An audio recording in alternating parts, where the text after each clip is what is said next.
Hello बच्चों, चलिए प्रश्न को पढ़ते हैं। इसमें लिखा है कि सिद्ध कीजिए कि आई जेड बराबर आई एक्स धन आई वाई। जहाँ पे बच्चों ये आई एक्स आई वाई और जो आई जेड है वो क्रमशः एक्स वाई तथा जेड अक्ष के परितः जो है जड़त्व आघूर्ण है।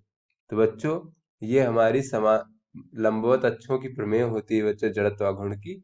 इसे हमें सिद्ध करना है। तो चलिए बच्चों इस प्रश्न की मूल अवधारणा देख लेते हैं। बच्चों मान लीजिए ये हमारी घूर्णन अक्ष है। इस प्रकार से बच्चों हमारी घूर्णन अक्ष, और यहाँ पे बच्चों कोई वस्तु है वो इस घूर्णन अक्ष के परितः जो है घूर्णन गति कर रही है बच्चों, इस प्रकार से।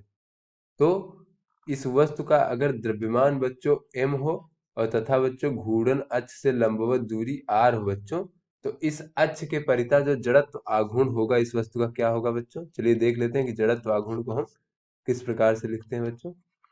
बच्चों जड़त्व आघूर्ण को हम आई से प्रदर्शित करते हैं। ये होता है बच्चों वस्तु का द्रव्यमान तथा बच्चों उसकी घूर्णन अक्ष से लंबवत दूरी आर का वर्ग। तो बच्चों ये हमारा जड़त्व आघूर्ण होता है। चलिए बच्चों अपने प्रश्न को हल करते हैं। चलिए बच्चों इसमें सबसे पहले देख लेते हैं कि लंबवत अक्षों की प्रमेय क्या होती है बच्चों। तो बच्चों लंबवत अक्षों की प्रमेय ये होती है, अक्षों की प्रमेय ये बच्चों ये होता है कि यहाँ पर तीन परस्पर बच्चों लंबवत अक्ष इस प्रकार से मान लें, जो कि बच्चों हम एक्स वाई और जेड मानते हैं बच्चों।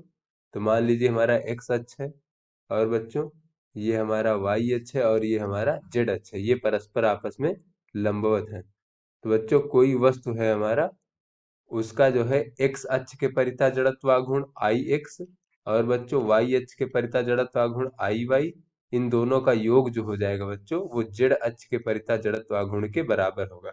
अर्थात बच्चों अगर तीन परस्पर लंबवत अक्ष है बच्चों घूर्णन अक्ष, तो दो अक्षों के परितः जो जड़त्व आघूर्णों का योग होगा बच्चों तीसरी लंबवत जड़त जो हमारा अक्ष बच्चों उसके परितः जड़त्व आघूर्ण के बराबर होगा बच्चों। इस प्रकार से हमारी लंबवत अक्षों की प्रमेय होती है। तो चलिए बच्चों इसको सिद्ध करते हैं। बच्चों मान लीजिए ये हमारी एक्स अक्ष है बच्चों और ये हमारी वाई अक्ष है और ये हमारी जेड अक्ष है।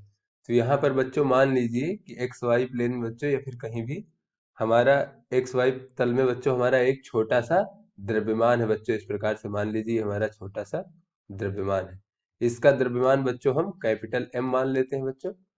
तो इसके निर्देशांक अगर इस प्रकार से हो एक्स कामा वाई, अर्थात बच्चों इसकी जो है ये दूरी जो हो जाएगी बच्चों एक्स अक्ष से दूरी कितनी हो जाएगी, वो हमारे वाई निर्देशांक के बराबर हो जाएगी इस प्रकार से। और इसी प्रकार से बच्चों ये वाई अक्ष है, इससे दूरी कितनी हो जाएगी, तो वो हमारी एक्स के बराबर हो जाएगी बच्चों हमारी वाई अक्ष से दूरी, इस प्रकार से।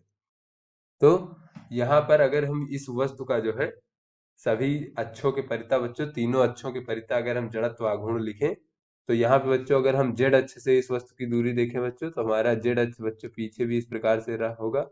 तो बच्चों इससे जो दूरी हो जाएगी जेड अक्ष से वो इस दूरी के बराबर होगी।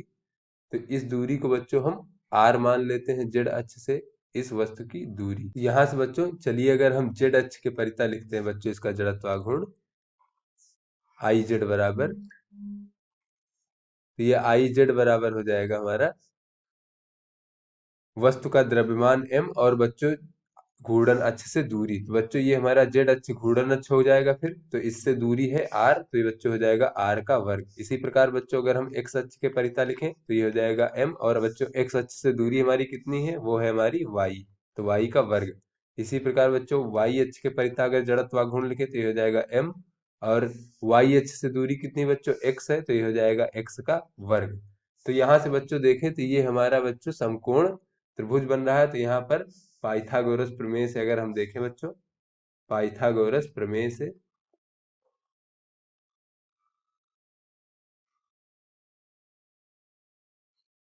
यहाँ से बच्चों पाइथागोरस प्रमेय होता है कि कर्ण का वर्ग अर्थात बच्चों आर का वर्ग बराबर शेष दोनों भुजाओं के वर्ग के योगफल के बराबर होता है बच्चों। तो एक्स का वर्ग और धन वाई का वर्ग, क्योंकि बच्चों ये भुजा भी ये लंबाई एक्स के बराबर होगी।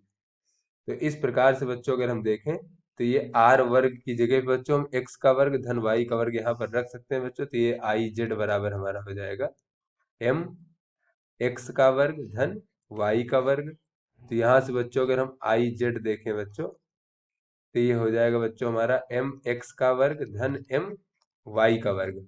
और बच्चों ये एम एक्स का वर्ग क्या है, ये आई वाई है, और एम वाई का वर्ग क्या है, ये आई एक्स है। तो यहाँ से बच्चों हम कह सकते हैं कि आई जेड बराबर हमारा है आई वाई धन आई एक्स। तो इस प्रकार से बच्चों हमने देखा किसी वस्तु का जो है दो लंबवत घूर्णन अक्षों के परितः जो जड़त्व आघूर्णों का योग है, वो तीसरी लंबवत अक्ष के परितः जो बच्चों जड़त्व आघूर्ण है उसके बराबर होगा। तो ये हमारा बच्चों सिद्ध हो गया। तो आशा करते हैं आपको समझ में आ गया होगा। धन्यवाद।